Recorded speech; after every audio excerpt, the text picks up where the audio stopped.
What's up, YouTube? This is Martial Arts Nation. I'm Ryan. I'm going to be doing a review of this weekend's UFC card. Let's get started. First fight we had was Will Brooks versus Charles Oliveira. I was wrong about this fight. I thought Will Brooks was going to dominate Charles Oliveira.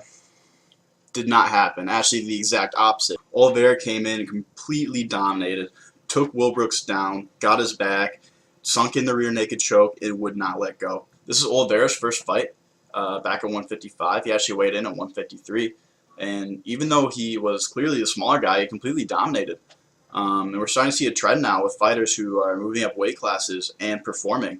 We got Donald Cerrone, Conor McGregor, now Rafael dos Anjos moving up a weight class. And this fight with Oliveira moving up a weight class, granted he's already fought at 155 before, but he's been a featherweight for a long time. And he came in light. But he performed. So it'll be interesting to see if other fighters start following this trend. Next fight, we had Thiago Alves versus Patrick Cote.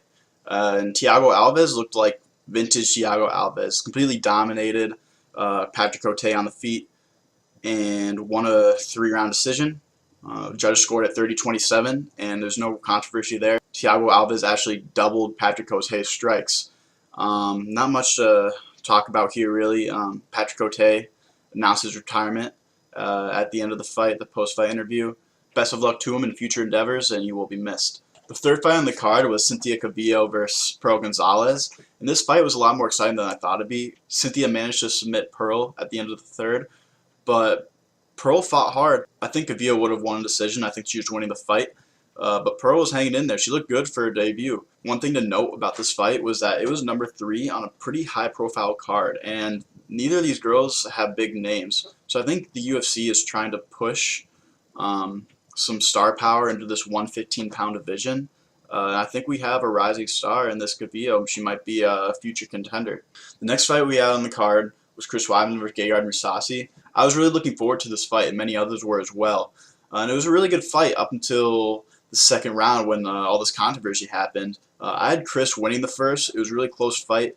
Mousasi seemed to be landing more on the feet, but Weidman managed to get him down, but Mousasi kept on getting up. And it looked towards the end of the second that Chris was getting gas and just diving for desperate takedowns. It seemed like the fight was starting to turn into Mousasi's favor. Late in the second round, Chris went for a desperate takedown, and Mousasi sprawled and threw 2 knees. One of the knees, as Mousasi started throwing these knees, Weidman tried to put his hands down so he'd be grounded, which would make the knees illegal.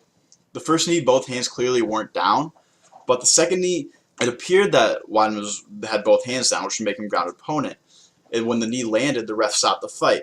Since the knee was called illegal, Weidman was granted 5 minutes to recover, and he was taking full advantage of the 5 minutes. But things started getting squirrely when they kept replaying the knee, and it was shown that it actually wasn't an illegal knee. Mousasi actually lifted one of the hands off the mat as the knee landed. Once the ref realized that the knee was legal because of the replay, and Chris was taking full advantage of the 5 minutes, Mousasi got the knockout. Technically, the ref is not allowed to make a decision based off replay, so the original call of the knee being illegal should stand. And because of that, Weidman is appealing this decision.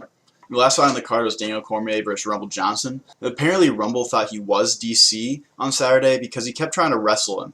Pretty much Rumble's only chance of winning this fight was knocking out DC in the first or second round. But instead, he kept trying to push DC up against the cage and take him down. Between rounds, his corner even told him to stop wrestling, and he refused for whatever reason. DC took Rumble down, took his back, and submitted him with a rear naked choke just like the first fight.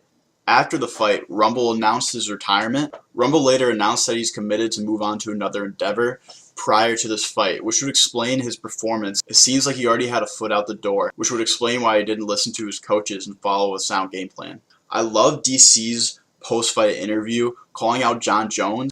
Overall, I think this card didn't perform as well as it looked on paper.